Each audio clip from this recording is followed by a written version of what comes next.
Well, here we are just hours away from kickoff for Super Bowl 52. Now, as a lifelong Eagles fan, yeah, I'm a little excited. As a handicapper, sure, I'm excited. As the guy who runs these sites, a little nervous. I'll tell you why in just a moment. But also, I have a different perspective than most of you out here, because as a guy who's fully involved in running these sites and in the business of sports gambling 365 days a year, I look at the kickoff of the Super Bowl a little differently. To me, this is another 6-month chunk of my life that has now passed me by. And listen, I created these sites 16 years ago, but I started in this business when this business was conducted on 976 numbers back in the 80s. I brought this business from the 900 business that I was in when this business was on 900 telephone numbers back in 1989, 1990. So I've been in this business for quite a long time. And I always think to myself, when the Super Bowl comes to pass, am I going to be doing this next year? And I'm not too sure if I'm going to be doing this next year, to be honest with you, because when you have to deal with handicappers like the guys we have here at the sites, it's like being married to 10 women. They are all pain in the asses different times of the week. I'm telling you, what a pain in the ass they are to deal with. They all have their quirks. They all have their personality traits that you have to deal with. In Italian, you call it agita. You know what I mean? It's just some of them you want to reach through the computer some days and just strangle. But it's a good thing that I'm a patient guy. I'm expecting lightning to come down and strike me any moment. Yes, patience, just one of my virtues. But it's just such a damn long season. But then I get refreshed because I love handicapping college basketball. It's something that I didn't used to enjoy as much, college basketball. But next to baseball, it's my favorite thing. So I get like refreshed and renewed. I love college basketball. Can't wait for March Madness to come on. And then baseball, it's just like the easiest sport to make money in. And I know a lot of you guys are coming back today because it's the Super Bowl, and we're going to talk about the type of gamblers that bet the Super Bowl in just a moment. I'm going to give you all the Super Bowl ATS perspective trends that you should be aware of and how it breaks down for today's game as well. And I'm going to give you a free pick on the game in terms of the total too. But, you know, it's just like the cycle of life when it comes to handicapping. You get through the 6-month season, and it's almost like being a player. You start out fresh in September, and then by the end of the season, you want to be done with football. So Vince McMahon, take the XFL 2 years from now and just go away. I don't want to deal with football if I'm in this business anymore. Once the Super Bowl goes away, I don't want to deal with your crap. I don't want to hear about football anymore until August rolls around, if I still happen to be in the business. So with that being said, let's talk about how the game breaks down today.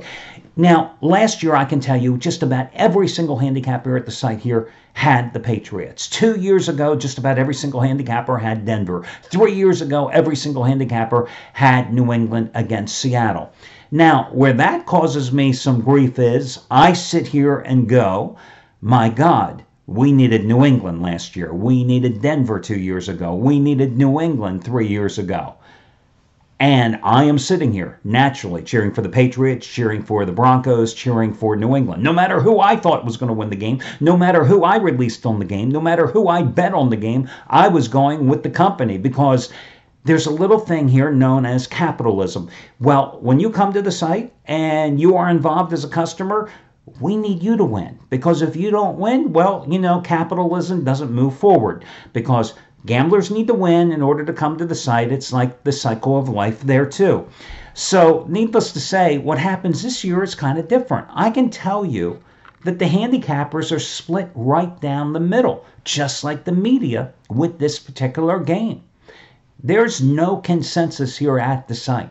You either love the Eagles or you love the Patriots. It's a split right down the middle.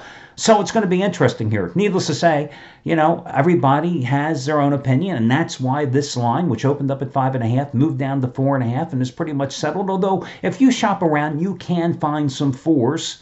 You know, it's pretty much stayed steady since that opening burst when the line first dropped after the first 24 hours. It's pretty much stayed steady right there around 4.5. Now, a lot of handicappers, a lot of the media, they'll talk about prop plays. I have to be honest with you in terms of prop plays. Now, when I was doing extensive media, when I was on TV, when I was doing 40, 50 radio interviews a week, I talked about prop plays until the cows came home because they're cute. They're interesting. It makes for good TV and radio talk. You know, before the national anthem became this big thing, I used that as a hook to get on TV and radio. I made that back starting in 2007, like my big thing, talking about the length of the national anthem. It got me so much media play, so many interviews talking about the length of the national anthem. Sounds dumb nowadays, right? But back then, nobody really talked about that prop. It was my entree into interviews. I got to tell you something. Props are, to me, the biggest waste of money, the biggest waste of time out there. Listen, they are the same 50-50 betting proposition as betting on the game. But the reality is this. You're betting on the game that you can analyze every which way but loose, right? But you're looking at props. They're arbitrary because they're just guessing. That's all it is. I know it's the same 50-50 betting proposition, and sometimes the odds are definitely better in your favor. But seriously, they're totally a guess. And think about it. Last year, nearly 35% of the total revenue taken in Nevada, 35% of the total handle on the Super Bowl was generated by prop plays. That's crazy. This year, that total will not be nearly as much because of the sizable number of wagers coming in on the side, especially those generated by those being placed on the Eagles. So the prop wagering will be down. In-game wagering will probably compensate for that this year, however. But in reality, I really think that prop plays are foolish plays. That's just my own personal opinion. Now, let's talk about the game here and move on. Something I just want to say about the game. To me, I have a $15 best bet on the game. This is no stronger, no weaker than the $15 winner I cashed in with Golden State on Friday night in the NBA. No stronger, no weaker than the $15 play I had on Loyola of Chicago yesterday. It's just another $15 play. No different than a $15 play I may have had on the Seattle Mariners on a Thursday night in the middle of July. No different than a $15 play I may have next week in college basketball or in the NBA. This is just another game. That's the bottom line. Now, some handicappers and some gamblers will be out there and tell you that this game has less value because it's overanalyzed, because, there's no value on the line because you've had 2 weeks and it's an overanalyzed game and it's been broken down every which way. That's just total malarkey and it's total BS, to be quite honest with you. The fact is, it's still a 50-50 betting proposition. Somebody wins, somebody loses, somebody covers, somebody doesn't. That's the reality.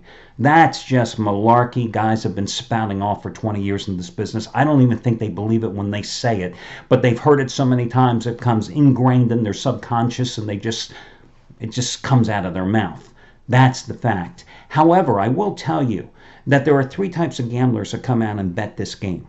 The first type is the guy who's been betting all season long, and he knows what he's doing, okay? Many of you out there watching this video, that's you. The second type of gambler that bets this game is a guy who was betting earlier in the season, stopped betting because he lost, and now he's coming back because it's the Super Bowl. It's the last big opportunity, and he wants to get his money back. The third type of gambler is the casual bettor who's coming out to bet it because it's the Super Bowl. He's the same type of guy who watches the Kentucky Derby just because it's the Kentucky Derby. The problem is the first type of gambler knows what he's doing. The second and third type of gamblers, those are the type that often find themselves in trouble, that often bet themselves into that deep financial abyss from which there is no escape because they don't know what they're doing from a monetary standpoint. That's why the Super Bowl is often so dangerous from a gambling perspective. Now, in terms of an ATS perspective, the Dogs have covered 6 of the last 9. Would have been 7 of the last 10 if not for the Atlanta Falcons' epic collapse last season. You've had 51 previous Super Bowl games. The favorites overall are 25, 23, and 2. You've had one pick'em game. That was way back in Super Bowl 16 when the Bengals and 49ers were pick'em. But again, the favorites are only 2 games over 500 in all those previous games. Most interesting stat, though. Favorites of 3.5 to 6.5 points are 7-7 versus the odds makers. As I've told you in both the divisional round and the conference championship round, more often than not, you have blowout games. How many times over the years have you watched the Super Bowl and the parties have been better than the games because the games have just been boring, because they've been one-sided? That has been the case more often than not in the Super Bowl as well, because 24 of the previous 51 games have been decided by margins of 14 points or more. That means 47.1%. 24 of the previous 51 games, 47.1% have been decided by margins of 2 touchdowns or more. Now, obviously, I can't give you my side selection here today, but taking a look at the total, 48.5 points. I think you've got to play this game over the posted price, because I think that you have two innovative play callers here with Josh McDaniel and Doug Peterson and his staff. I think that you have two offensive play callers who will challenge the opposing defenses. I think that what you saw with Doug Peterson in the Atlanta game for Philadelphia is he came out and he used a conservative attack to rebolster and reinforce his struggling quarterback's confidence. Nick Foles using a short passing attack, relying on a ground control offense to keep Atlanta quarterback Matt Ryan's on the sideline, a ball control attack, and it worked very effective. Then he came out against Minnesota, where the Vikings were looking for that same type of game plan. Instead, what happened? You saw them go deep. And you saw them continually burn a very good Vikings defense by stretching the field. Now, against New England, you would think the same thing would happen, that they would want to go to a ball control attack, keep Tom Brady on the sideline. But I think with Brady, you're going to have to match them offensively. You're going to have to put points on the board. Doug Peterson and the Eagles aren't stupid. They saw what happened with Jacksonville. You play conservatively, you're allowing the Patriots to come back into the game. You saw what happened last year in the Super Bowl with Matt Ryan and the Falcons. You play conservatively, a 28-3 lead is not big enough. You allow the Patriots to come back in the back door. You're going to have to put points on the board. Meanwhile, the Patriots realize they cannot ill afford another slow start like they had last week at home against Jacksonville, like they had last year in the Super Bowl against the Falcons. They can't go 3 for 15 on third downs like they did against Jacksonville at home 2 weeks ago. I think they are going to be more aggressive. If the ground game is unproductive like it was against Jacksonville, they will take to the air quicker. I also think that a New England offense that was bogged down once they lost Gronkowski in the Jacksonville game will look for Gronkowski and find those seams in the middle of the Philadelphia defense, and those seams will be open, and Brady to Gronkowski will be quite successful today. So I think the scoring opportunities will be there, and I think it's going to be more of a high-scoring game than a low-scoring game, and that's why I lean toward the over in this contest, over 48.5 points. Now, whether that game is 31-28 or whether that game is going to be 34-27, well, I can't give you that tip-off because that'll give you my side. But I do like the game to be over, and I think it's going to be a high-scoring, entertaining back-and-forth game. Now, I have another complimentary play for you as well today. That is going to be in the NBA, where on the early card, I like the Milwaukee Bucks minus the 4.5 points at the Brooklyn Nets. You know, since firing Jason Kidd, the Bucks have gone 5-1. They have really played much better defensively. You know, Jason Kidd, when he was the Milwaukee coach, he had a lot of strange defensive philosophies, you know, pressing you up and down the floor. And it really took away from the Milwaukee Bucks' offensive sets and the offensive flow. Since the coaching change, they improved defensively, but it's also opened them up offensively as well. Now, what will hurt the Bucks a little bit is that their young point guard, the second-year pro, Malcolm Brogdon, suffered a partial tear of his quad a couple of nights ago in the Minnesota loss.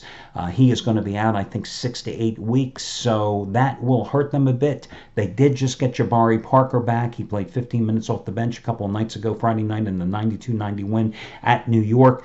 But this is a Brooklyn team that the Bucks just beat the hell out of, 116-91 at home back on January 28th. The game they were up 33-15 after the first quarter. Nets tried to make a game of it with 37 points in the third quarter, and that one at Milwaukee cut their deficit to 7.